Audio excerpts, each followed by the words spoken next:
আয়াতুল কুরসি, এই আয়াতটি আয়াতুল কুরসি হিসেবে পরিচিত। কি নামে পরিচিত? আয়াতুল কুরসি। এখানে মহান আল্লাহ পাকের এমন সব পূর্ণাঙ্গ পরিচিতি পেশ করা হয়েছে যার নজির গোটা কোরআন শরীফে নাই। সুবহানাল্লাহ। তাই হাদিস শরীফে এই আয়াতটিকে শ্রেষ্ঠ আয়াত বলা হয়েছে। কোরআন শরীফের কি আয়াত?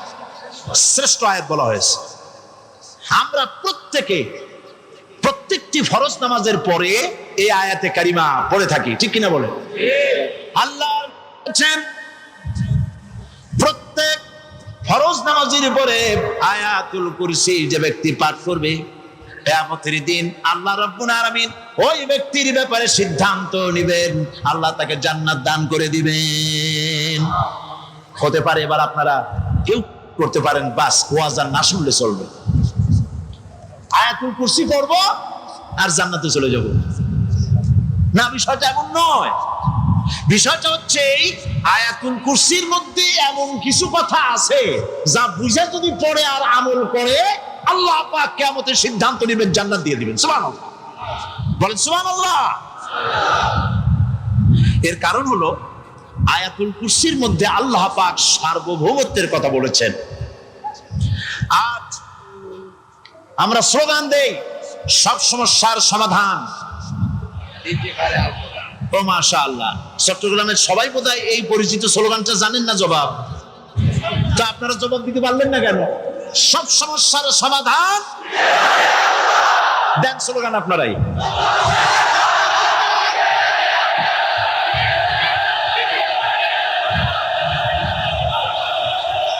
এটা শুধু স্লোগান নয়, সব সমস্যার সমাধান দিতে পারে আল কোরআন। এটা শুধু স্লোগান নয়, এটাই বাস্তবতা, এটাই বাস্তব সত্য। আয়াতুল কুরসির মধ্যে রয়েছে একটি জটিল সমস্যার সমাধান, যাকে সহজ কথায় বলা যায় গদি সমস্যার সমাধান। কুরসি মানে হলো গদি। আজকাল গদি নিয়ে কি হচ্ছে টের পাচ্ছে না ভাই?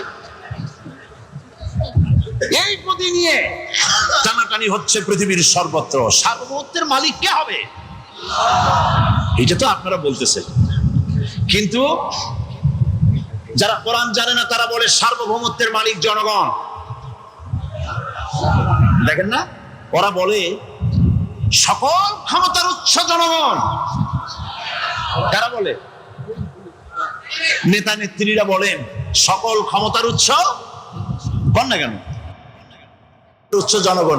এই কথাটা হলো আসলে ভোটারদেরকে পাম্পট্টি দেওয়া, আপনাদেরকে ফুলাইয়া ডানলপ টায়ার বানায়। আপনারা খুব খুশি হবেন সমস্ত ক্ষমতার উৎস তাহলে আমরা। আরে বাবারা, তোমরা সকল ক্ষমতার উৎস যার পেট ভরা ময়লা, নাকের মধ্যে ছাতা, দাঁতে ছাতা, তুমি হবা সকল ক্ষমতার উৎস। আহা, ক্ষমতার ঠেলায় একটা সাপ দেখলে ভয়তে সিট হয়ে পড়ো, সাইকেলের টায়ার বাস্ট হইলে হার্ট ফেল করে। সকল ক্ষমতার উৎস, সকল ক্ষমতার উৎস জনগণ। এই কথা বলা কবিরা গুনাহ, এই কথা বিশ্বাস করা হারাম, এই কথা বিশ্বাস করা শিরক। কারণ সকল ক্ষমতার উৎস জনগণ এই কথা যদি বলা হয় তাহলে কোরআনে কারীমের সাথে কন্ট্রাডিকশন হয়, সাংঘর্ষিক। আল্লাহ পাক কি বলেছেন? আল্লাহ পাক বলেছেন আন্নাল কুওয়াতা লিল্লাহি জামিআ। বলেন আন্নাল কুওয়াতা লিল্লাহি জামিআ। আমার আল্লাহ রাব্বুল আলামিন বলেন, জেনে রাখো নিঃসন্দেহে সকল ক্ষমতার উৎস কেবলমাত্র আল্লাহ রাব্বুল আলামিন। সকল ক্ষমতার উৎস কে?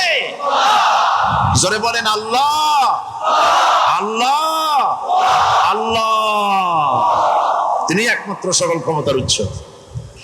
কোরআন আয়াতুল কুরসি আল্লাহ কোরআনে নাজিল করে সার্বভৌমত্বের মালিক কে হবে সমস্যার সমাধান করে দিলেন।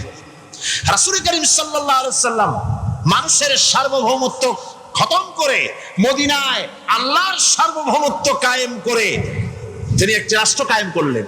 মদিনার রাষ্ট্রের সার্বভৌমত্বের মালিক কে ছিলেন? আল্লাহ। জোরে বলেন কে ছিলেন? আল্লাহ। মানুষ তখন দেখতে পেল খোদাই সার্বভৌমত্বের ভিত্তিতে যে রাষ্ট্র গঠন হয় সেই রাষ্ট্র মানবতার জন্য কত কল্যাণকর হয়। সুবহানাল্লাহ বিহামদিহি। আয়াতুল কুরসিতে বলা হলো যে সার্বভৌমত্বের মালিক এই ক্ষমতাটাকে আরবিতে বলা হয় উলুহিয়াত। এই ক্ষমতাকে সার্বভৌমত্বের ক্ষমতাটাকে আরবিতে কি বলা হয়? উলুহিয়াত। আর যার হাতে এই ক্ষমতাটা থাকে তাহলে বলে ইলাহ, তাকে কি বলা হয়? আল্লাহ রাব্বুল আলামিন আয়াতুল কুরসির শুরুতে এই কথাটাই বলে দিলেন, আল্লাহু লা ইলাহা ইল্লা হুয়াল হাইয়ুল কাইয়্যুম। আল্লাহ হচ্ছেন তিনি যিনি ছাড়া কোনো ইলাহা নাই। তার মানে হলো সার্বভৌমত্বের একচ্ছত্র মালিকানা কার হাতে? চিৎকার দিয়ে বলুন, আল্লাহ রাব্বুল আলামিনের হাতে।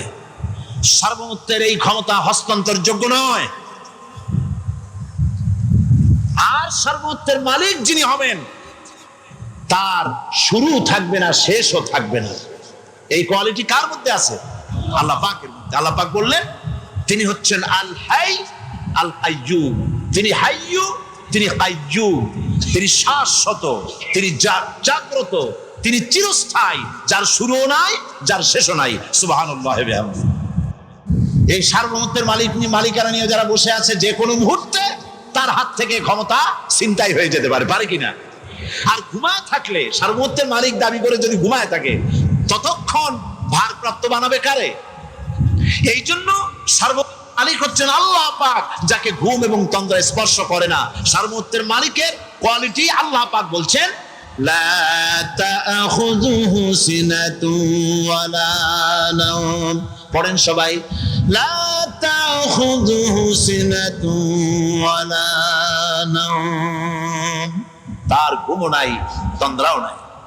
হযরত মূসা সালাম আল্লাহ পাকের কাছে একবার প্রশ্ন তুলেছেন, আল্লাহ পাক তুমি নাকি? আল্লাহ বলেন তুমি বিশ্বাস করো না? মূসা আলাইহিস সালাম বলছেন অবশ্যই বিশ্বাস করি। আল্লাহ পাক বললেন বিশ্বাস যদি করো তাহলে বুঝানো যাবে।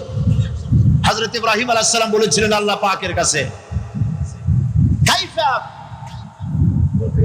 রব্বি আরিনি কাইফা তুহিল মাউতা। হে রব, তুমি আমারে দেখাও কেমনে তুমি মৃত্যুকে জিন্দাকে মৃত্যু করো, মৃত্যুকে জিন্দা করো, একটু দেখাও আমারে। আল্লাহ পাক বললেন আওয়ালাম তুমিন, বিশ্বাস করো না? ইব্রাহিম আলাইহিস সালাম সঙ্গে সঙ্গে বললেন বালা। নাম বললেন না। বালা মানেও হ্যাঁ, নাম মানেও হ্যাঁ, কিন্তু একটু বেশ কম আছে। তিনি নাম না বলে বালা বললেন। নামের অর্থ হলো হ্যাঁ, আর না বালার অর্থ হচ্ছে কেন নয়, অবশ্যই বিশ্বাস করি। ওয়ালাকিন লিয়াতমাইন্না কলবি। তবে আল্লাহ তুমি যদি চোখে দেখাও একটু, তাহলে এগুলি একটুখানি লিয়াতমাইন্না কলবি, আমার অন্তরাত্মা প্রশান্তি লাভ করবে যদি চোখে দেখতে পারি। আল্লাহ বললেন তাহলে তোমারে দেখাবো। আল্লাহ দেখাইলেন। মূসা আলাইহিস সালাম যখন বললেন যে আল্লাহ পাক আর মৃত্যুকে চিন্তা করো কেমনে, তুমি ঘুমায় থাকো, না ঘুমায় পারো কেমনে, তোমার নাকি ঘুম নাই, তন্দ্রা নাই। আল্লাহ পাক বলেন বিশ্বাস করো, বলে আমি বিশ্বাস করি। তো ঠিক আছে তাহলে তোমার দেখাই। বললেন এক গ্লাস পানি নিয়ে আসো। এক গ্লাস পানি নিয়ে এসে দাঁড়িয়ে থাকো। আল্লাহ পাক মূসা আলাইহিস সালামকে বললেন এক গ্লাস পানি নিয়ে দাঁড়াও। আর ঘুমকে আল্লাহ পাক বললেন মূসারে ধরো। মূসা আলাইহিস সালাম নিদ্রাচ্ছন্ন হলেন, তন্দ্রা এসে গেল, হাত শিথিল হয়ে হাতের থেকে পানি ভর্তি গ্লাস পড়ে ভেঙে চুরমার হয়ে গেল। মূসা আলাইহিস সালাম ভয় পেয়ে গেলেন। আল্লাহ রাব্বুল আলামিন বলেন ভয় পাওয়ার কোনো কারণ নাই, তোমার প্রশ্নের জবাব আমি এভাবেই দিলাম। এক গ্লাস পানি নিয়ে কয়েক মিনিট দাঁড়াইতে পারো নাই, ঘুমের সঙ্গে সঙ্গে গ্লাস পড়ে ভেঙে গেল। তামাম আকাশ আর জমিন, গোটা সৃষ্টি জগৎ তোমার আল্লাহ পাকের হাতের মুঠার মধ্যে রয়েছে। আল্লাহ যদি ঘুমায় যায় সব শেষ হয়ে যাবে। তামাম সৃষ্টি জগতের ট্রাফিক কন্ট্রোল আল্লাহ কর্তৃক হয়। আর মানুষের যা হয় আল্লাহ পাক তার থেকে সম্পূর্ণ মুক্ত। আল্লাহ পাকের ঘুম নাই, তন্দ্রাও নাই। লা তাখুযুহু সিনাতু ওয়ালা নাওম। ঘুমও নাই, তন্দ্রাও নাই। আল্লাহ পাক সমস্ত রকমের মানবীয় কোয়ালিটি থেকে, গুণ থেকে মুক্ত, মুবাররা, পবিত্র। আল্লাহু লা ইলাহা ইল্লা হুয়াল হাইয়ুল কাইয়্যুম লা তাখুযুহু সিনাতুন ওয়ালা নাওম লাহু মা ফিস সামাওয়াতি ওয়া মা ফিল আরদ من ذا الذي يشفع عنده إلا بإذنه يعلم ما بين أيديهم وما خلفهم ولا يحيطون بشيء من علمه إلا بما شاء وسع كرسيه السماوات والأرض ولا يؤوده حفظهما وهو العلي العظيم صدق الله العظيم আয়াতুল কুরসি হচ্ছে কোরআন শরীফের সর্বশ্রেষ্ঠ আয়াত। সুবহানাল্লাহ। রাসূল বলেছেন আয়াতুল কুরসি হচ্ছে কোরআনে কারীমের সর্বশ্রেষ্ঠ আয়াত। এবং আল্লাহ পাকের তাওহীদের ব্যাপারে, সার্বভৌমত্বের ব্যাপারে এত বিস্তারিত অল্পের মধ্যে আর অন্য কোন আয়াতের মধ্যে ভাবে আসে নাই। এই জন্য আয়াতুল কুরসির এত মর্যাদা। কালকে আরো একটি হাদিস শুনেছিলাম, বোধহয় নিশ্চয়ই আপনাদের মনে আছে, প্রত্যেক ফরজ নামাজের পরে আয়াতুল কুরসি যে একবার পড়বে, তেলাওয়াত করবে, কিয়ামতের দিন আল্লাহ পাক তার সম্পর্কে সিদ্ধান্ত নেবেন, তাকে জান্নাত দিয়ে দিবেন। সুবহানাল্লাহ কইতে ইচ্ছে করলো না? আলহামদুলিল্লাহ বলবেন না? তার অর্থ হলো এই আয়াতুল কুরসি যদি মানুষ পড়ে আর বোঝে, আর ওই অনুযায়ী যদি আকীদা তৈরি হয়, জীবন তৈরি হয়, তার জীবন জান্নাতের জন্য তৈরি হয়ে যায়। গতকাল আল্লাহ পাকের সার্বভৌমত্বের কথা আমরা আলোচনা করেছিলাম। আলোচনা করব আল্লাহ পাকের পরিচয়। আল্লাহ পাক তিনি কে? আমরা বলি আল্লাহ। আমরা কি বলি? বলেন সবাই, কি বলি? আমি অনেকবার আপনাদেরকে এই কথাটা বলেছি, বোধহয় নিশ্চয়ই মনে আছে। আল্লাহ এই উচ্চারণটা আমাদের অনেকের হয় না, কেউ বলে না আল্লাহ। আল্লাহ পাকের উচ্চারণটা হচ্ছে, আল্লাহ পাকের নামকরণ হচ্ছে আল্লাহ। মুখটা একটু গোল হয়ে যাবে, বলেন আল্লাহ আল্লাহ। পৃথিবীতে বিভিন্ন জাতি তার স্রষ্টাকে, তারা যাকে স্রষ্টা মনে করে, বিভিন্ন নামে ডাকে। কেউ বলে ভগবান, কেউ বলে ঈশ্বর, কেউ বলে পরমেশ্বর, কেউ বলে বিধাতা, কেউ বলে গড। বিভিন্ন লোকেরা এভাবে ডাকে। তো ভগবান বললে তার প্রতিশব্দে স্ত্রীলিঙ্গে কি আসে? বলে ভগবতী। ঈশ্বর বললে স্ত্রীলিঙ্গে কি আসে? ঈশ্বরী। বিধাতা বললে তার স্ত্রীলিঙ্গে কি আসে? বিধাত্রী। গড, এটার স্ত্রীলিঙ্গে আসলে কি হবে?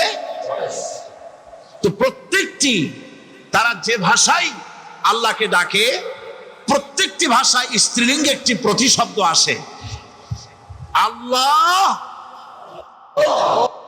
এর স্ত্রীলিঙ্গে, এর প্রতিশব্দে আরেকটি শব্দ কি গোটা বিশ্ব খুঁজে পাওয়া যাবে? জোরে বলেন, যাবে? যাবে না। এবং অন্যান্য নামগুলি সন্ধি বিচ্ছেদ করলে অর্থই হবে না। গড, এটাকে যদি উল্টায় বলা হয় তাহলে কি হয়ে যাবে? এবার দেখুন, আল্লাহ এই নাম, আল্লাহর পরিচয় কি? যদি বলা হয় যে আল্লাহর পরিচয় কি, শুধু আল্লাহ দিয়ে আল্লাহকে চেনা যাবে, আল্লাহকে চেনা যাবে। আল্লাহ রাব্বুল আলামিন বলছেন, আল্লাহু লা ইলাহা ইল্লা হুয়াল হাইয়ুল কাইয়্যুম। আল্লাহ হচ্ছেন তিনি যিনি ছাড়া কোনো ইলাহ নাই, মাবুদ নাই, উপাস্য নাই। সুবহানাল্লাহ। এখন আল্লাহর যদি প্রথম একটা অক্ষর আলিফ ছেড়ে দেওয়া হয় তাহলে থাকবে কি? লিল্লাহ। এই লিল্লাহ দিয়েও কেউ যদি আল্লাহর পরিচয় পেতে চায় তাহলে পেয়ে যাবে। আল্লাহ রাব্বুল আলামিন কোরআনে কারীমের ভিতরে শুধু লিল্লাহ দিয়েও আল্লাহকে চেনার ব্যবস্থা করেছেন। লিল্লাহি মা ফিস সামাওয়াতি ওয়া মা ফিল আরদ। আকাশ এবং জমিনের সার্বভৌমত্বের একচ্ছত্র মালিকানা কার? আল্লাহ পাকের। এখন লিল্লাহ থেকে একটা লাম ছেড়ে দেন, কি থাকবে? লাহু। এই লাহু দিয়েও আল্লাহর পরিচয় পাওয়া যাবে, যাবে না? কোরআন বলছে, লাহু মাকালিদুস সামাওয়াতি ওয়াল আরদি ইউবসিতুর রিজকা লিমান ইয়াশা। আকাশ এবং জমিনের রিজকের চাবিকাঠি আল্লাহ পাকের কাছে, যারে খুশি তিনি পর্যাপ্ত রিজক তিনি দান করেন। সুবহানাল্লাহ। এবার লাহুর লাম ছেড়ে দেন, থাকবে কি? একটা অক্ষর। এই একটি অক্ষর দিয়ে আল্লাহ পাকের চেনা যাবে। ইন্নাহু হুয়াল গফুরুর রহিম। তিনি হচ্ছেন মহা ক্ষমাশীল, দয়াবান। আল্লাহর পরিচয় আল্লাহকে দিয়েই জানা যায়। আল্লাহর পরিচয় হচ্ছে তিনি এই আকাশ সৃষ্টি করেছেন, এই জমিন সৃষ্টি করেছেন, মানব গোষ্ঠীকে সৃষ্টি করেছেন। আকাশের স্রষ্টা কে? জমিনের স্রষ্টা কে? মানুষের স্রষ্টা কে? আল্লাহ পাক। দেখুন, আল্লাহ পাক আকাশের স্রষ্টা, জমিনের স্রষ্টা, মানুষের স্রষ্টা। এই কথাকে ভুলিয়ে দেওয়ার জন্য, এই কথাটিকে ভুলিয়ে দেওয়ার জন্য আল্লাহকে অস্বীকার করছে এক শ্রেণীর লোকেরা। তারা বলছে দেয়ার ইজ নো গড, স্রষ্টা বলতে কেউ নাই, আনসিন ইজ নাথিং। আল্লাহ পাক কোরআনকে বোঝার জন্য, আল্লাহকে চেনার জন্য ব্যবস্থা করেছেন। ওরা বলছে কি? আনসিন ইজ নাথিং, যা দেখা যায় না সেটা কিছুই না, সেটা বিশ্বাস করি না। তা আল্লাহর যখন রং নাই, গন্ধ নাই, তাকে বিশ্বাস করি কেমনে? বলে নাউজুবিল্লাহি মিন যালিক। আরে ভাই, তোমরা তো এমন বহু জিনিস আছে যা না দেখে বিশ্বাস করো। আপনারা কি বাতাস দেখেছেন? বিশ্বাস করেন কিনা? বিশ্বাস করেন কিনা? আপনারা কি ইথার দেখেছেন? বিশ্বাস করেন কিনা? ফুলের গন্ধ দেখেছেন কিন্তু বিশ্বাস করেন কিনা? মাধ্যাকর্ষণ শক্তি, ল অফ গ্রাভিটেশন আপনারা চোখে দেখেছেন? বিশ্বাস করেন কিনা? অনেক জিনিস এমন আছে যা আমরা চোখে দেখি না কিন্তু বিশ্বাস করি। হযরত ইমাম আবু হানিফা রাহমাতুল্লাহ আলাইহির সাথে এক নাস্তিকের বহাস হবে। স্থান এবং তারিখ নির্ধারণ করা হলো। ইমাম সাহেব দেরি করে আসলেন। নাস্তিক বলছে, আমি আপনার সঙ্গে কোনো বিতর্কে যেতে চাই না, কারণ আপনি ওয়াদা রক্ষা করতে পারেন নাই, নির্ধারিত সময় অন্তত 3 ঘন্টা পরে এসেছেন। তিনি বললেন, আমি কেন দেরি করলাম সেটা তো তুমি জিজ্ঞেস করবে। আচ্ছা বলেন কেন দেরি করেছেন? তিনি বললেন, দেখো, এই জায়গায় আসার পথে একটা নদী বেঁধেছিল, কি করে? আমার কাছে পারাপারের কোনো বন্দোবস্ত ছিল না। এক পর্যায়ে হতাশ হয়ে গেলাম, আমার বোধহয় যাওয়াই হবে না। শেষ পর্যন্ত আমি দেখতে পেলাম হঠাৎ করে আমার পাশে একটা ফলের বীজ পড়লো, তা দিয়ে একটা গাছ অঙ্কুরিত হলো। দেখটি না তা গাছটা একটা ময়ূর হয়ে পরিণত হয়ে গেল। কই থেকে একটা করাতে সে গাছটা কেটে ফেলে দিল।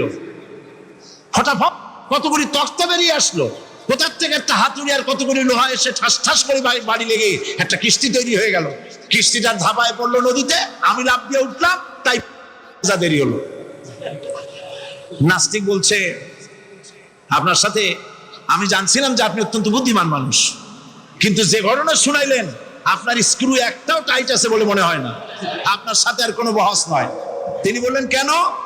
বহস না, আপনি বলছেন যে এইরকম একটা গাছ চারা হয়ে গেল, সাথে সাথে বিনা মিস্ত্রিতে গাছটা কাটলো, তারপরে এটা দিয়ে তক্তা হলো, লোহা আসলো, হাতুড়ি হইলো, বিনা মিস্ত্রিতে কিস্তি তৈরি হয়ে গেল, নৌকা এটা পড়লো নদীতে, আর বিনা মাঝিতে আপনি পার হয়ে আসলেন। এটা কি আদৌ সম্ভব?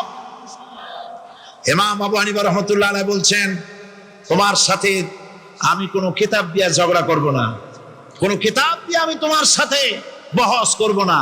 এই একটি দৃষ্টান্ত তোমার জন্য যথেষ্ট। একটা মিস্ত্রি ছাড়া যদি একটা কিস্তি তৈরি না হতে পারে, একটা গাছ কেটে তক্তা যদি না হতে পারে, এই বিশাল আকাশ, এই বিশাল জমিন, আর তোমার মতো এরকম একটা সুন্দর মানুষ বিনা মিস্ত্রিতে বিনা স্রষ্টায় তৈরি হলো কেমনে? এক কথায় নাস্তিক বলছে আমার জীবনের ভুল ধরা পড়ল।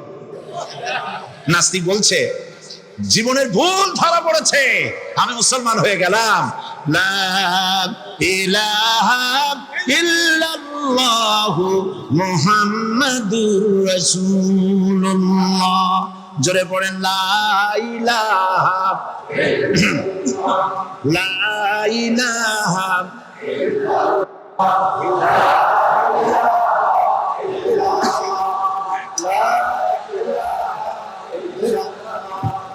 লা ইলাহা ইল্লাল্লাহু মুহাম্মাদুর রাসূলুল্লাহ।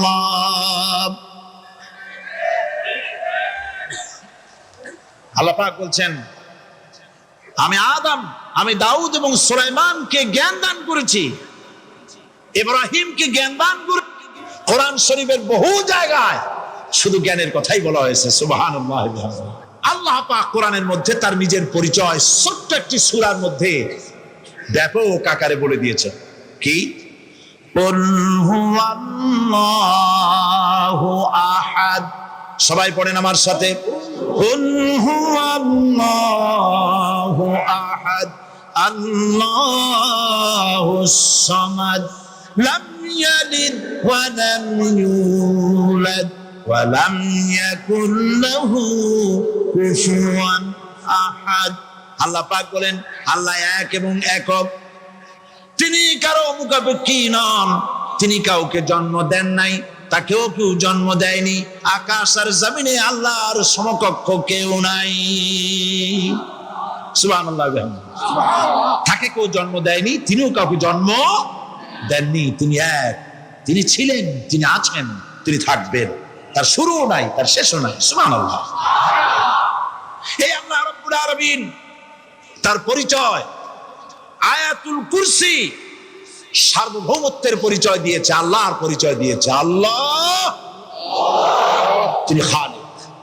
মানব সৃষ্টির এবং পৃথিবীর সৃষ্টির ইতিহাস ঘাটলে মানুষের যদি কিসমত ভালো থাকে, তাহলে আল্লাহর সান্নিধ্য, আল্লাহর অস্তিত্ব সম্পর্কে জ্ঞান তাকে আল্লাহ পাক দান করে দেন। সুবহানাল্লাহ। পৃথিবীর সৃষ্টির ব্যাপারে বুদ্ধিজীবীরা কি বলছেন দেখুন। পৃথিবীর সৃষ্টির ব্যাপারে বিজ্ঞানীরা বলছেন যে এই পৃথিবী এরকম ছিল না, তো কিরকম ছিল? এইটা সূর্যের পাশ থেকে একটা উজ্জ্বল শক্তিশালী জ্যোতিষ্ক দারুণ ফোর্স নিয়ে যাচ্ছিল। সেই ফোর্স সহ্য করতে না পেরে সূর্যের একটি দুর্বলতম অংশ সূর্য থেকে ছিটকে মহাশূন্যে পড়ে গেল, আর ঘুরতে ঘুরতে এই পৃথিবীর অস্তিত্ব লাভ করল। বিজ্ঞানের এই কথা যদি বিশ্বাস করতে হয়, তাহলে আমাকে বলতে হয় এখন তো মানুষেরা আর পৃথিবীতে ধরছে না, ঠিক কিনা? কথা বলছেন না কেন? মানুষ পৃথিবীতে এখন ধরতেছে, বিভিন্ন দেশ খালি বলতেছে মানুষ কমাও, সন্তান কমাও, বিভিন্ন পদ্ধতি গ্রহণ করো, আর মানুষ বাড়ায়ও না। আল্লাহ পাক বলছেন, আল্লাহু লা ইলাহা ইল্লা হুয়াল হাইয়ুল কাইয়্যুম। আল্লাহ হচ্ছেন তিনি, যিনি ছাড়া কোনো ইলাহ নাই। লা ইলাহা ইল্লাহু, তিনি ছাড়া কোনো ইলাহ নাই, সার্বভৌমত্বের মালিক কেউ নাই। এই যে লা ইলাহা, কোন ইলাহ নাই, আমরা কালেমার মধ্যে এই কথাটা বলি। আমাদের কালেমায়ে তাইয়্যিবা আমরা কি উচ্চারণ করি? লা ইলাহা ইল্লাল্লাহু মুহাম্মাদুর রাসূলুল্লাহ। জোরে পড়েন লা ইলাহা ইল্লাল্লাহু, লা ইলাহা ইল্লাল্লাহু মুহাম্মাদুর রাসূলুল্লাহ। লা ইলাহা, কোন ইলাহ নাই, এই দাওয়াত দিয়েছেন দুনিয়ার সমস্ত পয়গম্বর। এটা কি শুধু রাসূলুল্লাহর দাওয়াত ছিল? সমস্ত নবীদের স্লোগান ছিল একটা। সমস্ত নবীদের স্লোগান ছিল কয়টা? সবাই বলুন, কি সেই স্লোগান? লা ইলাহা ইল্লাল্লাহ। কোরআন শরীফের ভিতরে ইলাহ শব্দ 147 বার এসেছে। লা ইলাহার অর্থ যদি এই হয়, কোন উপাস্য নাই আল্লাহ ছাড়া, কোন মাবুদ নাই আল্লাহ ছাড়া, মুহাম্মদ সাল্লাল্লাহু আলাইহি ওয়াসাল্লাম আল্লাহর প্রেরিত রাসূল, তাহলে তো এত ঝঞ্ঝাট হওয়ার কথা ছিল না। আপনারা বলেন, নবীরা যখনই এই দাওয়াত দিয়েছেন লা ইলাহা ইল্লাল্লাহ, তখন সংঘর্ষ হয়েছে কিনা? হয়েছে কিনা? বাধা আসছে কিনা? তাহলে এই কথাটা কি, যার কারণে এরকমের বাধা আসে? লা ইলাহা ইল্লাল্লাহ, এর চাইতে বিপ্লবাত্মক, এর চাইতে রিভলিউশন সৃষ্টিকারী কথা আল্লাহর আকাশের নিচে জমিনের উপরে আর একটাও হতে পারে না। লা ইলাহা ইল্লাল্লাহ। ইলাহ শব্দের অর্থ শুধু উপাস্য আর মাবুদ নয়। ইলাহ শব্দের অর্থ হচ্ছে আইনদাতা, ইলাহ শব্দের অর্থ হচ্ছে শাসনকর্তা, ইলাহ শব্দের অর্থ হচ্ছে বিধানদাতা। তো লা ইলাহা যখন একটি লোক ঘোষণা করে, তার অর্থ দাঁড়ায় কোনো আইনদাতা নাই, বিধানদাতা নাই, শাসনকর্তা নাই, কারো আইন মানি না, বিধান মানি না, শাসন মানি না, আল্লাহ ছাড়া। কে ছাড়া? আল্লাহ ছাড়া। এই কালেমার দাওয়াত যখন পয়গম্বররা দিয়েছেন, তখন 3 শ্রেণীর লোকেরা বাধা দিয়েছে। বলেন কয় শ্রেণী? সবাই বলেন। 3 শ্রেণীর লোকেরা বাধা দিয়েছে। লক্ষ্য করুন। 1 নম্বরে বাধা দিয়েছে রাষ্ট্র শক্তি। 1 নম্বরে বাধা দিল কারা? 2 নম্বরে বাধা দিয়েছে ধনাঢ্য ব্যক্তিবর্গ। 3 নম্বরে বাধা দিয়েছে যারা কায়েমি স্বার্থবাদী ধর্মীয় শক্তি। এই 3টি শ্রেণী সমস্ত নবীদেরকে বাধা দিয়েছে। সেই বাধা অতীতে যারা দিত, এখন আর দেয় না নাকি? এখনো দেয়। দেখুন, এই কালেমার দাওয়াত হযরতে মূসা আলাইহিস সালামকে যেদিন আল্লাহ পাক প্রথম ওহী দিলেন, এই দাওয়াত শুধু রাসূল দেন নাই, আল্লাহ পাক বলছেন প্রত্যেক নবী তার জাতিকে এই দাওয়াত দিয়েছেন। কি? আল্লাহ রাব্বুল আলামিন বলেন, সকল নবী তার কওমকেই বলে দাওয়াত দিয়েছেন, ইয়া কওমি ইবুদুল্লাহা মা লাকুম মিন ইলাহিন গায়রু। হে সম্প্রদায়, আল্লাহ ছাড়া কোনো ইলাহ নাই, তার ইবাদত করো, তারই দাসত্ব করো, তার গোলামি করো। আল্লাহ পাক মূসা আলাইহিস সালামকে যখন নবুয়ত দিলেন, প্রথম যে হয়ে এলো, প্রথম ওহীটাই ছিল ইন্নানি আনাল্লাহ লা ইলাহা ইল্লা আনা ফা'বুদনি ওয়া আকিমিস সালাতা লিযিকরি। নিশ্চয়ই আমি আল্লাহ, আমি ছাড়া কোনো ইলাহ নাই, আইনদাতা নাই, বিধানদাতা নাই, সুতরাং আমার দাসত্ব করো এবং আমার শরণার্থে নামাজকে প্রতিষ্ঠা করো। মূসা আলাইহিস সালামকে আল্লাহ পাক ওহী দিয়ে তাকে পাঠালেন। কোথায় পাঠালেন? আল্লাহ পাক বলেন, ইযহাব ইলা ফিরআউনা ইন্নাহু তাগা। গোটা কওম নাফরমান, আল্লাহর আইন কেউ মানছে না। গোটা কওমের কাছে না পাঠাইয়া আল্লাহ পাক সর্বপ্রথম মূসা আলাইহিস সালামকে দাওয়াত নিয়ে কার কাছে পাঠালেন? ফেরাউনের কাছে। কারণ ফেরাউন হচ্ছে রাষ্ট্রশাসক। ফেরাউন কি? রাষ্ট্রশাসক। হযরতে মূসা আলাইহিস সালাম ফেরাউনের কাছে গেলেন আর দাওয়াত দিলেন, ফেরাউন পড়ে নাও। লা ইলাহা ইল্লাল্লাহ। একটি কথা আপনাদের মনে রাখতে হবে, দুনিয়ার কোন ফেরাউন, কোন নমরুদ, কোন সাদ্দাত, কোন হামান কেউ বলে নাই যে আমি আল্লাহ, আমি রাজ্জাক, আমি খালেক, আমি পৃথিবীর সৃষ্টি করেছি। কথা কেউ বলেছে? কেউ বলে নাই। কি বলেছে তারা? ফেরাউন বলেছে মা আলিমতু লাকুম মিন ইলাহিন গায়রি, আমি তো জানি না আমি ছাড়া আরো কোনো ইলাহ আছে, এ কথা আমার জানা নাই, সুতরাং আমি হচ্ছি ইলাহ, আর তুমি বলছো লা ইলাহা। তার মানে হচ্ছে ওই সময় পয়গম্বরেরা, আল্লাহর নবীর সাহাবীরা তারা জানতেন যে আমরা কিসের দাওয়াত দেই, আর যারা শুনতো তারাও বুঝতো কিসের দাওয়াত শুনতেছি। আজ আমার দেশে একই কালেমার দাওয়াত দেওয়া হয়, কিন্তু মানুষেরা বুঝতে পারে না কি শুনতেছি। ভাষা জানার ব্যাপারে, বোঝার ব্যাপারে হলো আসল বিষয়। এটা বুঝাতে গিয়ে আমি মাঝে মধ্যে একটা দৃষ্টান্ত দেই এভাবে। একজনের একটা রেশনের দোকান ছিল, সেই দোকানে তার একটা ময়না পাখি ছিল, আর ময়না পাখিকে কথা শেখানো যায় সেটা তো আপনারা জানেন। জি, ময়নাকে শিখাইছে যে লাইন করুন, এক এক করে আসুন। ময়না এই কথা শিখেছে। সকালবেলায় যখন রেশনের দোকানে ভিড় পড়ে গেছে, তখন ওই পাখি খাঁচার মধ্যে বসে বলছে লাইন করুন, এক এক করে আসুন। একদিন খাঁচার দরজা খোলা পেয়ে পাখি উড়ে গিয়ে গাছের ডালে বসেছে। আশেপাশে যত পাখি ছিল তারা চিন্তা করলো এই রকমের পাখি তো কখনো দেখি নাই। ময়না তো দেখতে কাকের মতো না, শালিকের মতো না, দেখতে একটা ভিন্ন রকম। ওরা এসে চতুর্দিক থেকে এই নবান্ত, এই যে নতুন এসেছে, ওরা ঠোকরানো শুরু করেছে চতুর্দিক থেকে। ঠোকরানি খেয়ে ময়না বলতেছে লাইন করুন, এক এক করে আসুন। এখন ময়না তো বোঝে না যে কি বলতেছি, আর যে পাখিরা ঠোকরাচ্ছে তারাও তো বোঝে না যে কি শুনতেছি। ময়না যদি বুঝতো যে আমি কি বলি, সবাই মিলে ঠোকরায়, তাই জান বাসে না, লাইন করে ঠোকরাইনি তো কলজে যাবে, সব ফোড়ে রোডে চলে আসে, বুঝে নেন। আমাদের অবস্থা তাই হয়েছে। সুতরাং এই কালেমার দাওয়াত যখন হযরতে মুসা আলাইহিস সালাম দিলেন, ফেরাউন বলল আমি তো জানি না যে আমি ছাড়া আরো কোন ইলাহ আছে, আইনদাতা তো আমি, তুমি নতুন কোথা থেকে আইনদাতা নিয়ে আসছো? ফেরাউন বলছে দেখো, আমারে বাদ দিয়া যদি অন্য কাউকে ইলাহ বলে তুমি মানো, আর সেই শিক্ষা যদি যে জাতিকে দাও, তাহলে আমি তোমাকে ধরে লাআজআলান্নাকা মিনাল মাসজুনিন, আমি তোমাকে কারারুদ্ধ করব, আমি তোমাকে জেলখানায় ঢুকিয়ে দেব।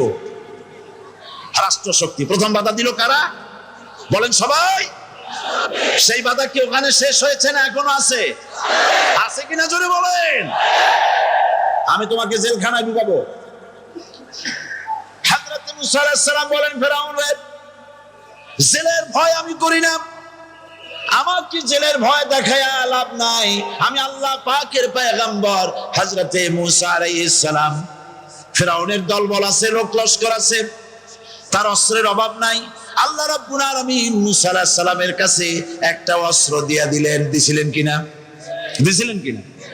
আল্লাহ পাক হযরত মুসা কি বলেছেন? ওয়া মা তিলকা বিয়ামিনিকা ইয়া মুসা, মুসা রে তোমার হাতে ওটা কি?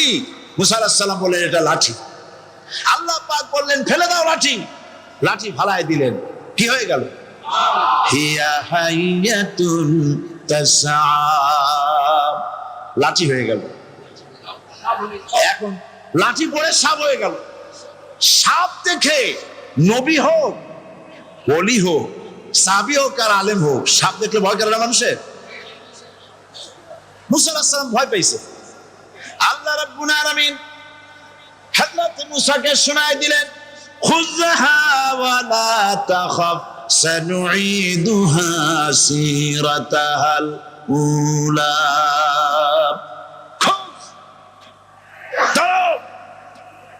লা তাখাফ, ভয় পেও না। আল্লাহ বলছেন ধরো, ভয় পেও না। ধরার সঙ্গে সঙ্গে স্বাভাবিক অবস্থায় ফিরে আসবে, আবার লাঠি হয়ে যাবে। এখন আল্লাহ বলছেন ধরো। মুসা আলাইহিস সালাম কি ভয় পাওয়া উচিত হবে? উচিত হবে? মুসা আলাইহিস সালাম কি ভয় পাইছিলেন? কারণ হচ্ছে দুশমনের শক্তিটা খুব বড়ই দেখা যায়, মনে হয় যেন অনেক বড়, কি জানি কি।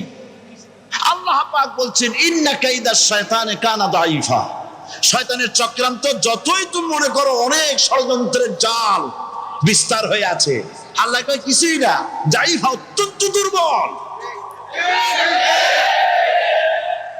আল্লাহ পাক বললেন ধরো, মুসা আলাইহিস সালাম সাপ ধরলেন, সঙ্গে সঙ্গে লাঠি হয়ে গেল। ফিরআউন বরদাস্ত করলো না, রাষ্ট্রশক্তির পক্ষ থেকে আক্রমণ শুরু হলো। অপরাধ কি?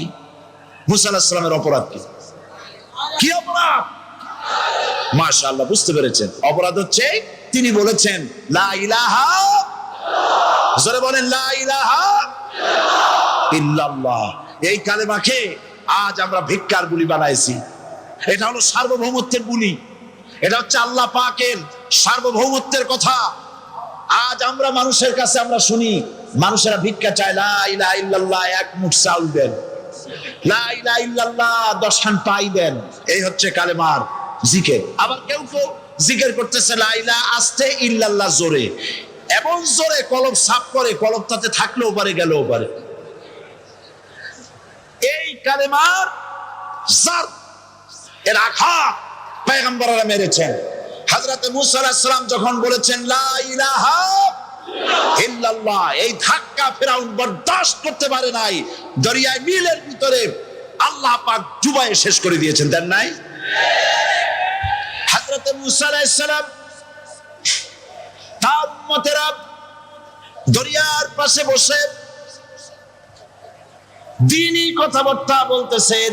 এমন সময় ফিরআউন, তার শত্রু হচ্ছে মুসা আলাইহিস সালাম। শত্রু কেন? মুসা কি ফিরআউনের পাকা ধানে মই দিয়েছে নাকি? বলেন আপনারা। তার হালের গরু পিটায় মারছে নাকি? অপরাধ হলো তিনি আল্লাহর জমিনে আল্লাহর আইন প্রতিষ্ঠার কথা বলেছেন। এই শুধুমাত্র এই অপরাধে ফিরআউন তার দলবল নিয়ে 3 দিক থেকে আক্রমণ করেছে। মুসা আলাইহিস সালামের উম্মতেরা ভয় পেয়ে গেছেন। তারা বলছেন ইন্না লামুদরাকুন, আমরা পাকড়াও হয়ে গেছি। 3 দিকে সারাশি আক্রমণ, 3 দিকে শত্রু, একদিকে দরিয়া, পালাবার রাস্তা আছে? হযরত মুসা আলাইহিস সালাম ভয় পেয়ে গেলেন, সারেন্ডার করলেন না। হযরত মুসা আলাইহিস সালাম বললেন কাল্লা, কখনো নয়, ভয় পাওয়ার কোনো কারণ নাই। রব্বি সায়াহদিন, অবশ্যই আমার রব আমার জন্য রাস্তা করে দিবেন।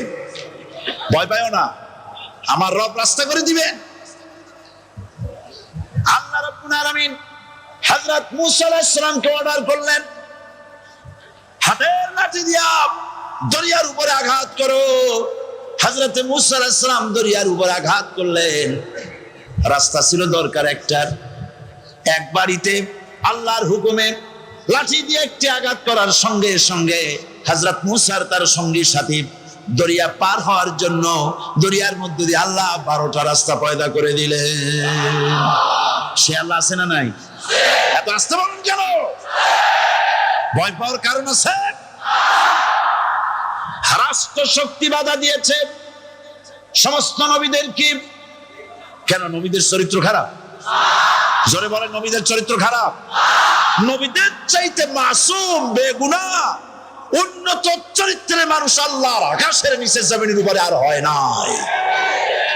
যিনি বলেছেন ও আমার স্ত্রীরা, ও আমার সাহাবীরা, রাতের আধারে আমার মধ্যে যা আচরণ দেখতে পাও, দিনের আলোতে আমার মধ্যে যা দেখতে পাও, সবগুলি খুলে খুলে মানুষের কাছে বলে দাও। তার নাম বিশ্বনবী মুহাম্মদ রাসূলুল্লাহ সাল্লাল্লাহু আলাইহি ওয়াসাল্লাম।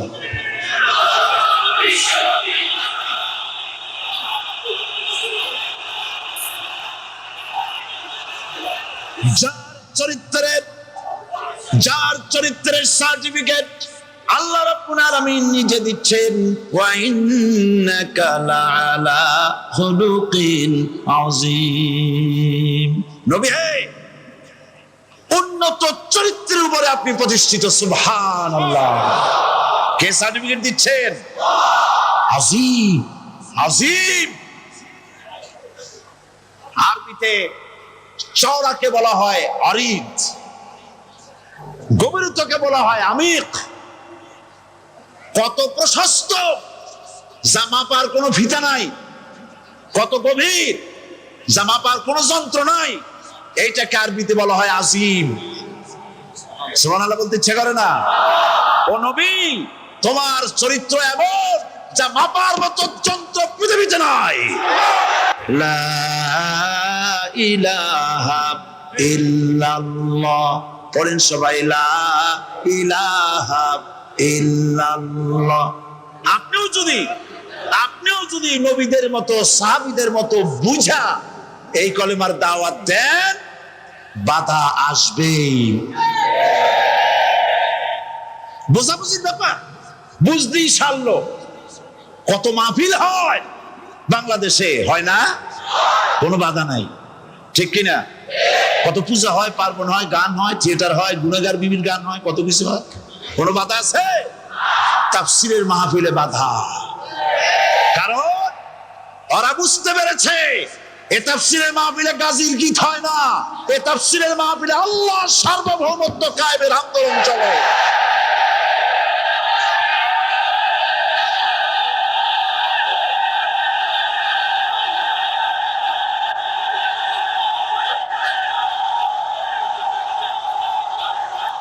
বিশ্বকবি আল্লামা ইকবাল কি সুন্দর করে বলেছেন, আজ ভি হো জু ইব্রাহিম কা ইমা पैदा कर सकती है एक अंदाज़े गुलिस्ता पैदा।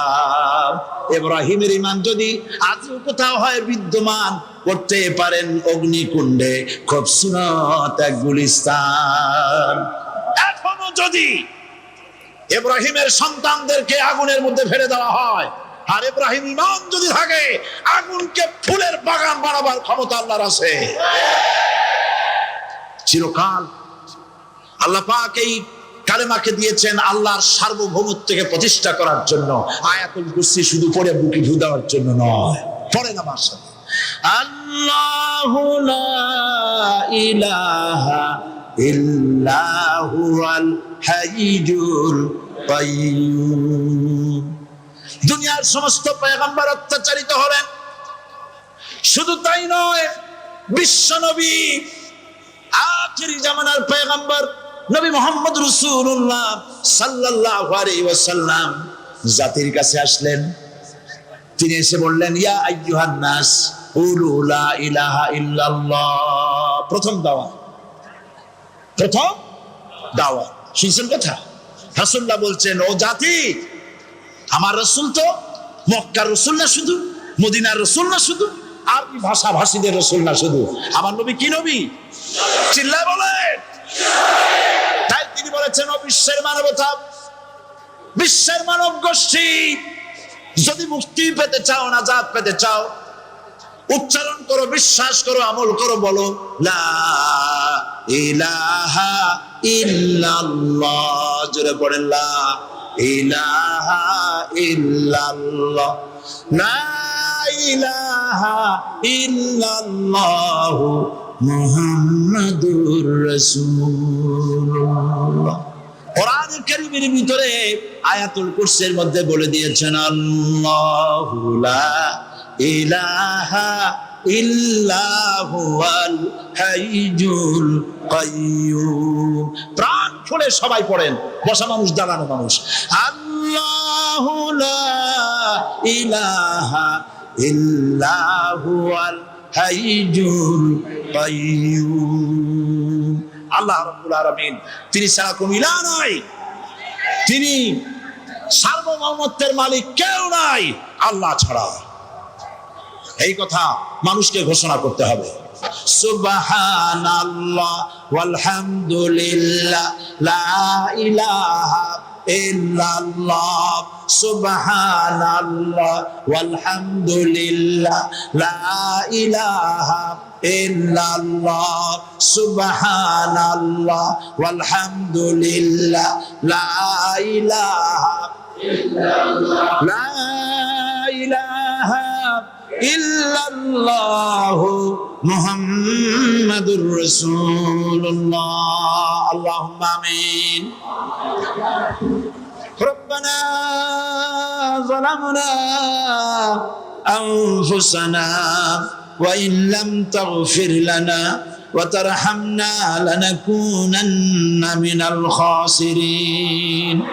সবাই পড়েন আমার সাথে, রব্বানা যালামনা আনফুসানা ওয়া ইন লাম তাগফির লানা ওয়া তারহামনা লানাকুনান্না মিনাল খাসিরিন। রব্বানা ظلمنا أنفسنا وإن لم تغفر لنا وترحمنا لنكونن من الخاسرين। আলোচনায় যদি কোনো ভুল হয়ে থাকে আল্লাহ দয়া করে মাফ করে দাও। রব্বুল আলামিন, আমাদের দোয়া দুরুদি জিকির আজকারে আমাদের আলোচনায় তুমি যে খুশি হয়েছো যতটুকুন তার সবটুকুন বিশ্বনবী মুহাম্মাদুর রাসূলুল্লাহ সাল্লাল্লাহু আলাইহি ওয়াসাল্লামের রূহ মুবারকে পৌঁছায়া দাও। রব্বুল আলামিন, तमाम আম্বিয়ায়ে কেরাম, উলামায়ে মুতাকাদ্দিমিন, উলামায়ে মুতাআখিরিন, সালফে সালিহিন, যারা দুনিয়া থেকে মুমিন মুমিনাত বিদায় হয়ে গেল, আল্লাহ কবরগুলিকে জান্নাতের টুকরায় পরিণত করে দাও। রব্বুল আলামিন, এই লক্ষ লক্ষ মুসলমান নরনারী ভিক্ষুকের মতো তোমার দরবারে হাত তুলেছি।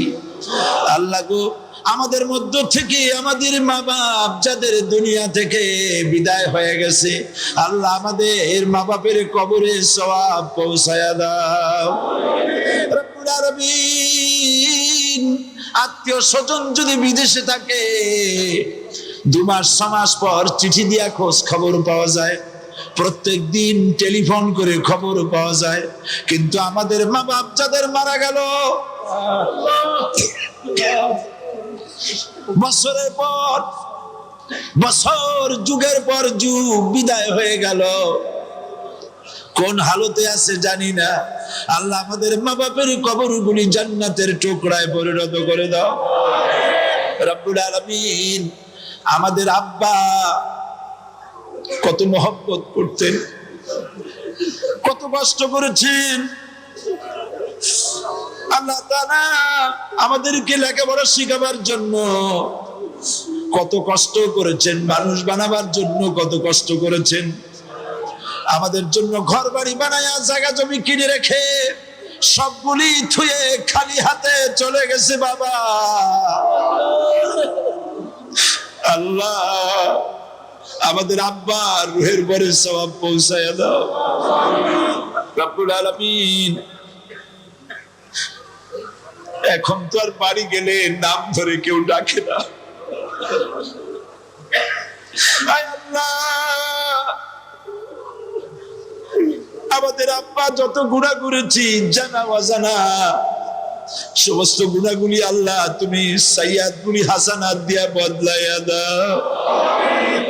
রব্বুল আলামিন, আমাদের জনম দুঃখিনী মা, আল্লাহ মা যা যে হারাইছে সেই বোঝে কি নিয়ামত তার চলে গেছে। আল্লাহ আমাদের মা যার বিদায় হয়ে গেছে, মায়ের কবরটাকে জান্নাতের টুকরায় পরিণত করে দাও। রব্বুল আলামিন, মায়ের পেটের ভিতরে বসে 10টা মাস ধরে মায়ের কষ্ট দিছি, তিনি ডেলিভারিতে কষ্ট করেছেন, 2-2.5 বছর বুকের দুধ খেয়ে কষ্ট দিয়েছি, পেশাব পায়খানা করে মায়ের কাপড় চোপড় নষ্ট করে দিয়েছি। মা বিরক্ত হন নাই, থাপ্পড় মারেন নাই, আসার দিয়া ফালায় দেন নাই। আল্লাহ, মা যাদের মারা গেল বাবু, মায়ের কবরটাকে জান্নাতের টুকরা বানায়া দাও। রব্বির হামহুমা কামা রব্বায়ানি সগীরা।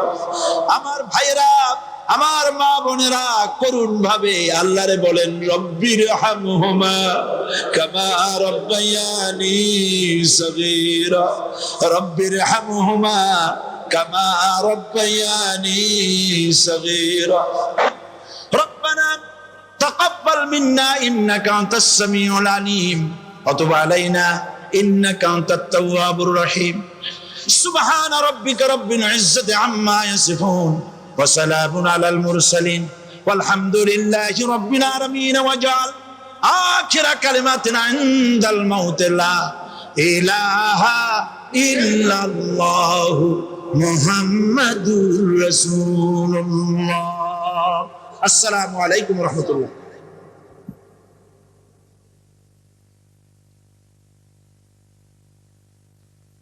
মানুষ যখন মারা যায় তখন বলা হয় যে লোকটি ইন্তেকাল করেছে। ইন্তেকাল আরবি শব্দ, মুনতাকিল হওয়া, ট্রান্সফার হওয়া।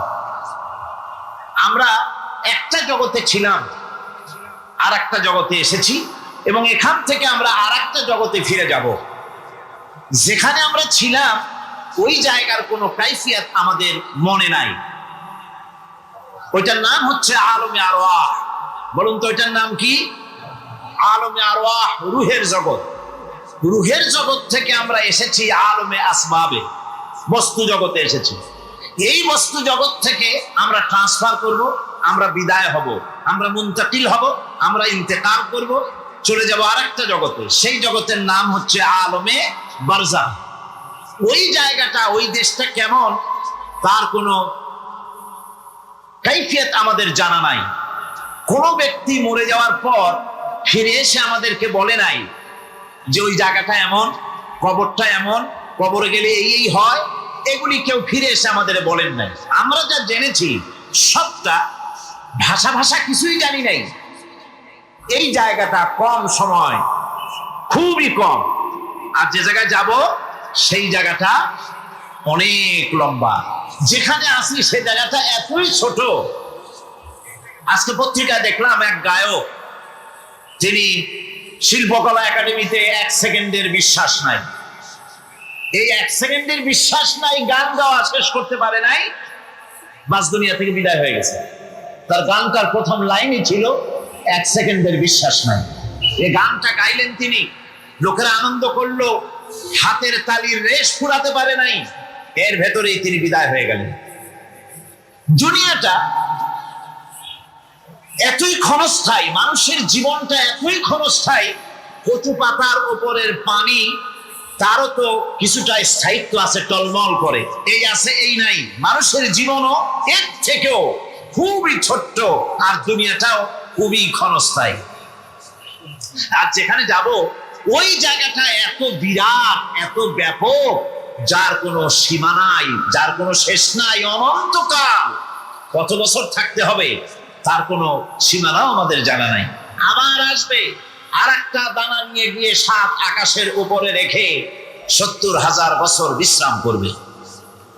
মাওলানা রুম বলেন, এমনি করে ওই পাখিটি 70,000 বছরের বিরতিতে একটা একটা দানা নিতে নিতে তাম পৃথিবীর সমস্ত দানাগুলি যদি 7 আকাশের উপরে নেওয়া হয়েও যায়, তবু আল্লাহ রাব্বুল আলামিন মানুষের জন্য যে পরকালের জীবন তৈরি করেছেন সেই জীবনের শেষ হবে না। কি বিশাল, কি জীবন যার কোনো শেষ নাই। শুধু বিচারের দিনটা হবে 50,000 সানা মিম্মা তাউদ্দুন। দুনিয়ার হিসাব মতে যে তোমরা গণো, এই গণনা মতে 24 ঘন্টার দিন, 7 দিনের সপ্তাহ, 30 দিনের মাস, 52 সপ্তাহের বছর, এইভাবে করে মাস দিন যেভাবে তোমরা গণনা করো, 50,000 বছর পৃথিবীর 50,000 বছর যত বড় লম্বা, কিয়ামতে শুধু বিচারের দিনটাই হবে এত বড় লম্বা। সুবহানাল্লাহ। সুতরাং সেই পরকাল, এই পরকালের উপরে বিশ্বাস, এটা হলো সবচেয়ে গুরুত্বপূর্ণ একটি বিষয়। কোরআনে কারিমে সম্ভবত এমন কোন পৃষ্ঠা নাই যেখানে সরাসরি অথবা আকারে ইঙ্গিতে পরকালের কোনো কথা বলা হয় নাই। সম্ভবত কোরআনে কারিমের এমন কোন পৃষ্ঠা নাই। কোরআনে কারিমের ভেতরে মওত, হাসর, জাহান্নাম, জান্নাত, তারপরে সিরাত, মিজান, মানাজির কিয়ামত ইত্যাদি। অর্থাৎ মৃত্যুর পরের জীবন সম্পর্কে আল্লাহ পাক কোরআনে যা আলোচনা করেছেন তা যদি এক জায়গায় করা যায় তা অন্তত গোটা কোরআন শরীফের 1/3 10 পারার সমান হয়ে যাবে। এখন চিন্তা করেন বিষয়টা কতই গুরুত্বপূর্ণ, যার জন্য কোরআনে কারিমে একটা বিরাট কোরআনের 1/3 আল্লাহ পাক পরকাল সম্পর্কে আলোচনা করেছেন। খুবই গুরুত্বপূর্ণ বিষয়। এই পরকালের উপরে যারা ঈমান আনবে না, পরকালকে যারা বিশ্বাস করবে না, তাদের সম্পর্কে আল্লাহ পাক বলছেন والذين كذبوا بآياتنا ولقاء الآخرة حبطت أعمالهم। পরকালকে যারা বিশ্বাস করবে না, আখিরাতের দিনের পরে যাদের ঈমান থাকবে না, যারা বিশ্বাস করবে না, তাদের জীবনের সমস্ত ভালো কাজগুলি আল্লাহ রাব্বুল আলামিন বরবাদ করে দিবেন। তাদের জীবনের কোনো কাজে কোনো মূল্য নাই, সমস্ত কাজগুলি নিষ্ফল, বেকার, যারা নাকি পরকালকে বিশ্বাস করবে না। পরকালের বিশ্বাসটাই হচ্ছে মানুষের জীবনের সবচাইতে নৈতিকতার মূল ভিত্তি। একটা মানুষের চরিত্র ভালো হওয়ার জন্য পরকালের বিশ্বাসটা সবচেয়ে বড় জিনিস। মানুষ ভালো মন্দ, পরকালের দরকারটা কি? প্রশ্ন উঠতে পারে, পরকালটা না হলে কি হইতো? পরকালটা এই জন্য হবে, এই জন্য দরকার যে পৃথিবীতে মানুষ অনেক ভালো কাজ করে, আবার অনেক খারাপ কাজও করে, দুরকমই করে। যত ভালো কাজ করে এই ভালো কাজের পুরস্কার পৃথিবীতে দেওয়া সম্ভব নয়। একটা মানুষ এত ভালো কাজ করলো, নামাজ পড়লো, রোজা রাখলো, হজ করলো, যাকাত দিল, তারপরে আল্লাহর দ্বীন প্রতিষ্ঠার জন্য কষ্ট করলো, জেল খাটলো, জরিমানা দিল, ফাঁসির মঞ্চে চড়লো, তার এত ভালো কাজের পুরস্কার এই পৃথিবীতে দেওয়া সম্ভব নয়। এজন্য এমন একটা সময় দরকার যেখানে এগুলি, এই বিরাট একটা লম্বা সময় তাকে পুরস্কার দেওয়া যায়, সেজন্য পরকালের প্রয়োজন। আবার পৃথিবীতে এমন বহু লোক আছে যারা এত অন্যায় করে যে অন্যায়ের শাস্তি পৃথিবীতে এই সীমিত সময় দেওয়া সম্ভব নয়। যেমন দৃষ্টান্ত দিতে গিয়ে আমি বলি যে একটা মানুষ যদি একটা মানুষকে হত্যা করে, তাহলে আপনি তাকে ওই একটা হত্যার বিনিময়ে তাকেও আপনি হত্যা করলেন, তাকেও ফাঁসি দিয়ে দিলেন।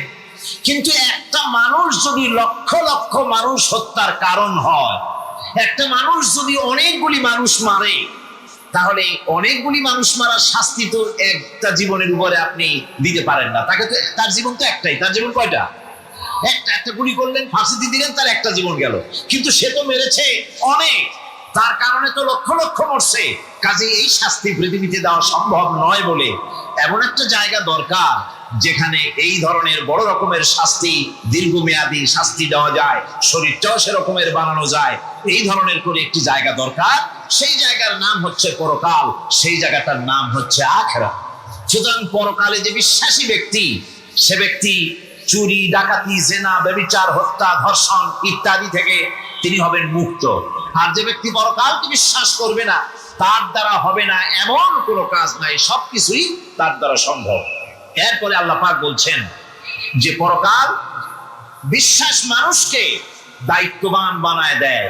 পরকালের বিশ্বাস মানুষকে কি বানায়? দায়িত্ববান বানায়। যেহেতু তোমার তো খালি খালি সৃষ্টি করা হয়নি। আল্লাহ রাব্বুল আলামিন কোরআনে কারীমের মধ্যে বলছেন, আফাহাসিবতুম আন্নামা খালাকনাকুম আবাসান ওয়া আন্নাকুম ইলাইনা লা তুরজাউন।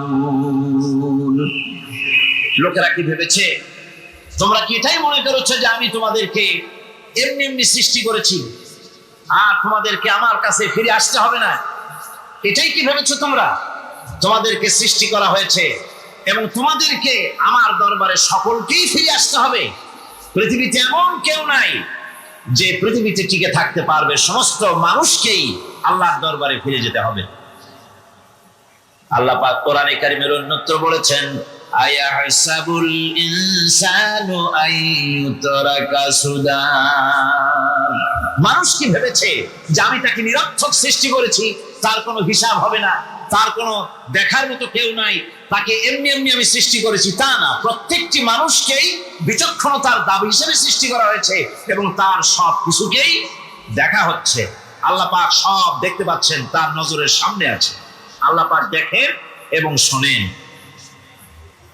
আমরাও দেখি, আমরাও শুনি, কিন্তু আল্লাহ পাকের দেখা আর আমাদের দেখা, আল্লাহর শোনা আর আমাদের শোনা একরকম নয়। আমরা এই মাহফিলের বাইরে কি হচ্ছে আমরা দেখতে পাই না, ঠিক কিনা কম?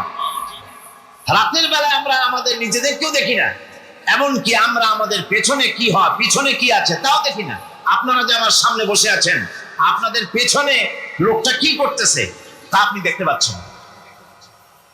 মেঘ হলে মেঘের উপরে কি হয় দেখতে পাই না, কুয়াশার মধ্যে দেখতে পাই না, গাছের আড়ালে কি দেখতে পাই না, পাহাড়ের আড়ালে কি দেখতে পাই না। তারপরে শোনার ব্যাপারে একটা নির্ধারিত এলাকার আওয়াজ আমাদের কানে আসে, এর বাইরের কিছু আমরা শুনতেও পাই না। আল্লাহ রাব্বুল আলামিনের কি এরকম অবস্থা নাকি? কি বলেন, এরকম অবস্থা? আল্লাহ সব দেখতে পান, সব শুনতে পান, এমন তার চোখের সামনে কোন অবস্ট্রাকশন নাই, তার চোখের সামনে কোন জিনিস অন্তরায় হয়ে দাঁড়াতে পারে না। কেউ কোন জিনিস তার চোখের সামনে বাধার সৃষ্টি হতে পারে না।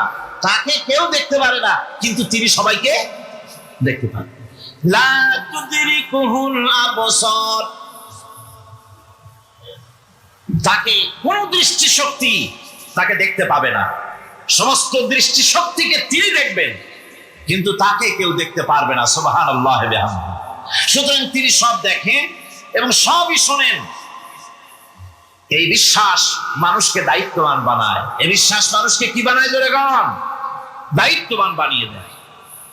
আল্লাহ রাব্বুল আলামিন বলছেন, আয়াহসাবু আন লান ইয়াকদিরা আলাইহি আহাদ ইয়াকুলু আহলাকতু মালান লুবাদা আয়াহসাবু আন লাম ইয়ারাহু আহাদ। মানুষ কি ধারণা করেছে তার উপরে কারো কোনো ক্ষমতা চলবে না? সে বলে আমি অনেক ব্যয় করেছি, আর সে ভেবেছে তাকে দেখার মতো কেউ নাই। আল্লাহ পাক বলেন দেখার জন্য অবশ্যই একজন আছেন, তিনি হচ্ছেন আল্লাহ রাব্বুল আলামিন। কে দেখতে পান? জোরে সরে বলেন, কে দেখতে পান? আল্লাহ পাক সব দেখেন, সব শোনেন। এমনকি সমুদ্রের অতল তলদেশে কোন পাথরের সাথে লাগানো, বালু কণার সঙ্গে লাগানো ছোট্ট একটি পোকা, যা মাইক্রোস্কোপ যন্ত্র ছাড়া দেখা যায় না, এমন ছোট্ট পোকাটিও যদি চিৎকার মারে ক্ষুধার যন্ত্রণায় বা পেটের যন্ত্রণায় বা কষ্টে পড়ে কোনো চিৎকার যদি মারে, সমুদ্রের কেউ শোনার কথা নয়, জমিনের উপরে কেউ শোনার কথা নয়, অন্তরিক্ষের কারো শোনার কথা নয়। আল্লাহ রাব্বুল আলামিন বলেন সেই ক্ষীণ আওয়াজটুকুনো তোমার আল্লাহ পাক শুনতে পান। সব তিনি শুনতে পান এবং দেখতে পান, তার চোখের সামনে সব রয়েছে। সুতরাং আসল কথা হচ্ছে মানুষেরা পরকালের চাইতে দুনিয়ার গুরুত্ব দেয় বেশি। বাল তুসিরুনাল হায়াতাদ দুনিয়া ওয়াল আখিরাতু খায়রুন ওয়া আবকা। তোমরা পার্থিব জীবনকে অগ্রাধিকার দিয়েছো, আর পরকাল হচ্ছে উত্তম এবং স্থায়ী। পরকাল হচ্ছে উত্তম। পৃথিবীর একটা নিকৃষ্ট জায়গা, একটা ছোট্ট জায়গা পৃথিবী। এটার আরবি হচ্ছে কি বলুন তো? পৃথিবীর আরবি কি? দুনিয়া। এটাকে দুনিয়া, দুনিয়া শব্দটা এসেছে আদনা শব্দ থেকে, তুচ্ছ, নিকৃষ্ট, এটা কোনো দাম নাই। আর এই জন্য হাদিস শরীফে এসেছে যে এই পৃথিবীর মূল্য যদি আল্লাহর কাছে মশার দানা তুল্য যদি হতো, তাহলে কাফেরকে এক ঢোক পানি আল্লাহ পাক গিলতে দিতেন না। পৃথিবীর মূল্য যদি আল্লাহ পাকের কাছে একটা মশার দানার তুল্য যদি হতো, তাহলে আল্লাহ রাব্বুল আলামিন কাফেরকে এক ঢোক পানি গিলতে দিতেন না। তার মানে এটার কোনো দাম নাই। তো যেটার দাম নাই সেটার দাম আমরা খুব বেশি দিয়েছি। আর পরকাল হচ্ছে স্থায়ী, চিরস্থায়ী জায়গা। সেই চিরস্থায়ী জায়গার আমরা মূল্য দেই নেই। যেমন আমরা দেহের মূল্যটা বেশি দেই, আত্মার মূল্যটা কম দেই। দেহটারে সাজাই বেশি। এই দেহটার জন্য দেখছেন অবস্থা, শীতকালে কত ক্রিম মাখে, পায়ে ভ্যাসলিন মাখে, মুখে ক্রিম মাখে, হাতে জেলি মাখে, তারপরে ঠোঁটে আরো কিছু মাখে, এরপরে এতগুলি মাইখা তারপরে জামা কাপড় সেন্ট আতর কত কিছু সমানে মাখতে থাকে শরীরের জন্য, এত যত্ন। তারপরে ভুরি ভোজন পাইকারি দরে খায়, জনমের মতো খায়, খাওয়ার চোটে পেট যায় একদিক, পাছা যায় আর একদিক, মাথা যায় আর একদিক, আস্তে আস্তে দুমবার সাইজ হয়ে যায় মানুষের বডিটা। যে শরীরটার কোনো দাম নাই, কোনো মূল্য নাই। আপনারা সত্য করে বলেন, দামটা কার? শরীরের দেহের দাম বেশি না আত্মার দাম বেশি? কোনটার দাম? কার দাম? আত্মাটার দাম বেশি। এটা মুখ দিয়ে বললেন, কিন্তু আসলে মনের কথা হইলে আত্মারে আপনারা কিছু খাইতে দিতেন। আত্মাকে তো কিছু খেতে দেওয়া হয় না। দেহটারই আত্মাটার দাম যদি বেশি না হবে, মানুষ মরে গেলে পরে যায়টা কি? চোখ আছে, কান আছে, মুখ আছে, হাত আছে, পা আছে, সবই তো রয়ে গেল। গেলটা কি? কি যাওয়ার কারণে? প্রাণের সন্তান, কলিজার টুকরা সন্তান বলে মা, বাবার কাছে আমার যেতে ভয় করে। ছোট্ট বাচ্চা বাবার কাছে যেতে চায় না, প্রাণীদিকা স্ত্রীও যেতে চায় না। মা বাবা আত্মীয় স্বজন সবাই বলে তাড়াতাড়ি বিদায় করো, তাড়াতাড়ি বিদায় করো। কি যাওয়ার জন্য? কি ছিল মূল্যবান জিনিস, আর ওইটা যাওয়ার জন্যই পরিণতি হলো। সেটার নাম হলো রুহু। যে আত্মাটার বেশি মূল্য, সেইটার মূল্য মানুষরা দেয় না। এই আত্মাটা কি জিনিস? আল্লাহ পাক নবীর কাছে প্রশ্ন করা হয়েছে রূহ সম্পর্কে, আল্লাহ তার জবাব দিয়েছেন, ওয়ায়াসআলুনাকা আনির রূহ কুলির রূহু মিন আমরি রাব্বি। নবী হে, আপনাকে প্রশ্ন করা হয় রূহ কি জিনিস, আপনি বলুন এটি হচ্ছে আল্লাহর হুকুম। আল্লাহর একটা হুকুম মানুষের ভিতরে কাজ করে।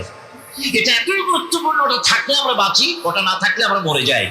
এখন যেটার গুরুত্ব বেশি সেটাকে খাইতে দেই না, সেটার জন্য কোনো যত্ন নাই, খোঁজ নাই, খবর নাই। সকালবেলায় ব্রেকফাস্ট, নাস্তা, লাঞ্চ, ডিনার, বিকালের চা, ফলারি, কোনো জিনিসের অভাব নাই, সমানে খায় আর সমানে শরীরটারে বাঁচায়। আর যেটার কারণে বডিটা বাঁচে তার কোনো খোঁজ খবর নাই। ওটারও কিছু খাবার দিতে হবে। ওটারে কি খাওয়াবেন? ওটাই কি ফুলকপি খাবে? শীতের দিনের লাল শাক খাবে? লইট্টা মাছ খাবে নাকি? খাবেন। রূপচাঁদাও খাবে। শীতকালের ভাপা পিঠাও না, ধুপি পিঠা কি করেন আপনারা, এগুলোও খাবে। সুতরাং এই যে শরীর, আপনার আত্মাটা, ওরে খাইতে দিবেন কি? ও কচু খায় না, মূলাও খায় না, দুধও খায় না, পনিরও খায় না, ঘিও খায় না, মাছ গোশতও খায় না।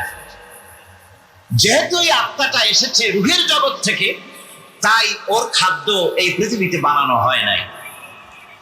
দেহ তৈরি হয়েছে মাটি থেকে, মাটির উপাদান দিয়ে, সেজন্য তার খাদ্য বানানো হয়েছে মাটির উপাদান দিয়ে।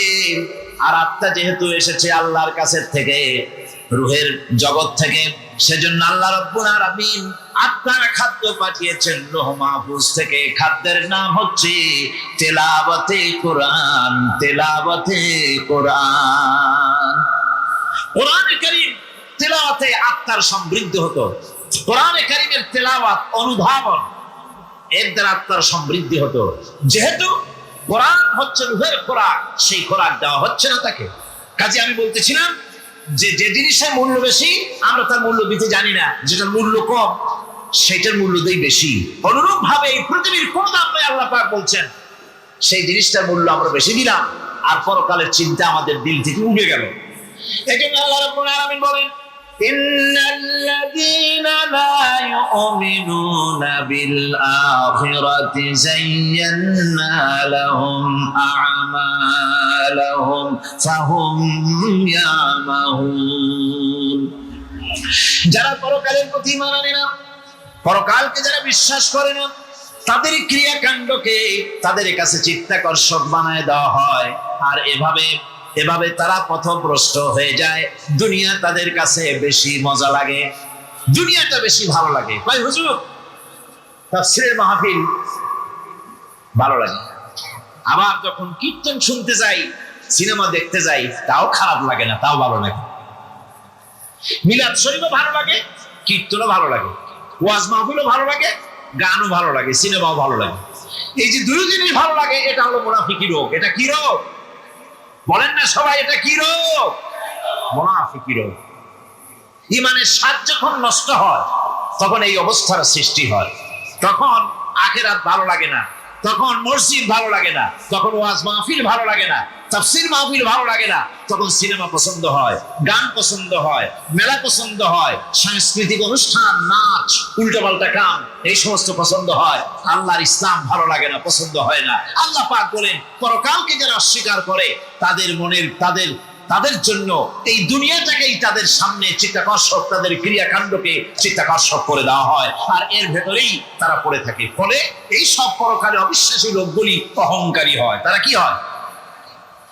আল্লাহ পাক বলেন, فَالَّذِينَ لَا يُؤْمِنُونَ بِالْآخِرَةِ قُلُوبُهُمْ مُنْكِرَةٌ وَهُمْ مُسْتَكْبِرُونَ। পরকালের প্রতি যারা ঈমান আনে না, পরকালকে যারা বিশ্বাস করে না, তাদের মন সত্য কথাকে অস্বীকার করে, আর এই লোকগুলি অহংকারী হয়ে যায়, ধরাকে সরাক জ্ঞান করে। কি হলো রে, এই অবস্থার সৃষ্টি হয়ে যায়। সে মনে করে যে পৃথিবী আমার, উলট পালট করে দে মা, লুটে পুটি খায়, পরকালে বিশ্বাস নাই, যা খুশি সে তখন তা করতে থাকে এবং অহংকারী হয়ে যায়।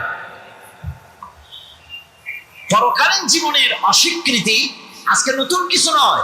আজও এক শ্রেণীর লোক আছে যারা বলে পরকাল বলে কিছুই নাই, আল্লাহ সম্পর্কে বলে দেয়ার ইজ নো গড, স্রষ্টা বলতে কিছু নাই, পরকালকেও বিশ্বাস করে না এমন লোক আমাদের দেশে আছে কিনা? কম যেরকম আছে কিনা? যথেষ্ট তৈরি হয়েছে, এবং বর্তমান সময় বেশি তৈরি হয়েছে। অতীতের কোন সময় ইসলাম আর মুসলিম সেন্টিমেন্ট এত আহত হয় নাই যত এই কয়েক বছরের মধ্যে হয়েছে, ঠিক কিনা? পরকালকে অস্বীকার করেছে, কোরআন শরীফকে আগাগোড়া সংশোধনের কথা বলেছে, আল্লাহকে মিথ্যাবাদী বলেছে। নাউজুবিল্লাহ পড়েন না কেন? নাউজুবিল্লাহি মিন যালিক। আল্লাহকে মিথ্যাবাদী বলা হয়েছে, কোরআনের সংশোধনের দাবি উঠেছে, মাদ্রাসার ভেতরে ডাকাত দুষ্ট পয়দা হয় বলা হচ্ছে। এভাবে করে তারা আল্লাহকে অস্বীকার করেছে, কোরআনকে অস্বীকার করেছে, পরকালকে অস্বীকার করছে। পরকালকে সেই অতীতের যুগের কাফেরাই অস্বীকার করে নাই, বর্তমান যুগেরও এক শ্রেণীর লোকেরা, তারা আবার মুসলমান নামধারী, নাম মুসলমানি নাম লাগানো আছে, পরকালকে তারা অস্বীকার করছে। এদের ভিত্তি হচ্ছে এই, তারা বলে ইন হিয়া ইল্লা হায়াতুনাদ দুনিয়া ওয়া মা নাহনু বিমাবউসিন। তারা বলে এই দুনিয়ার জীবনটাই একমাত্র জীবন, এই দুনিয়ার জীবনই হলো একমাত্র জীবন, আমরা উঠবো না পরকালে, আর পরকাল বলে কিছুই নাই, পরকাল বলে কোনো জিনিস নাই, আমাদের কিয়ামতে আল্লাহর দরবারে ওঠা লাগবে না। সুতরাং তারা ওমর খৈয়ামের মুরিদ হয়ে যায়। তারা বলতে থাকে, এই বেলা ভাই মদ খেয়ে নাও, কাল নিশীতের ভরসা কই, চাঁদনি জাগিবে যুগ যুগ ধরি, আমরা তোমার রবনা সই। যত পারো মদ খাও, নগদ চাপাও, হাত পেতে নাও, বাকির খাতায় শূন্য থাক, দূরের বাদ্য কি লাভ শুনে, মাঝখানে যে বেজায় ফাঁক।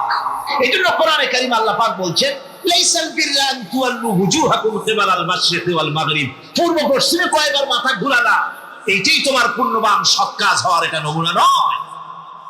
প্রকৃতপক্ষের সৎ কাজ হচ্ছে আল্লাহ বিশ্বাস করা এবং পরকালে বিশ্বাস ভিত্তিক জীবন গড়া।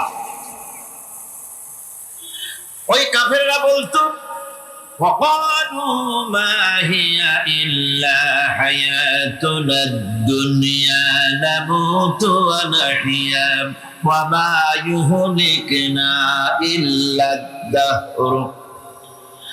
আল্লাহ রাব্বুল আলামিন বলেন, এই কাফেররা বলতো দুনিয়ার জীবনটাই তো আসল জীবন, আমরা মরবো না, আমরা এখানেই থাকবো, এই জীবনটাই হলো আসল জীবন, এখানেই বাঁচবো, এখানেই মরবো, আমরা পরকাল বলে কোনো জিনিস নাই, আমাদের কোনো ওঠা লাগবে না, যা কিছু হয় যুগের আবর্তন ছাড়া কিছুই হয় না। শুধু তাই নয়, এই প্রশ্ন কাফেরদের মনের ভিতরে মারাত্মক আকার ধারণ করলো। তারা বলল, আইযা মিতনা ওয়া কুন্না তুরাবান যালিকা রাজউম বাঈদ।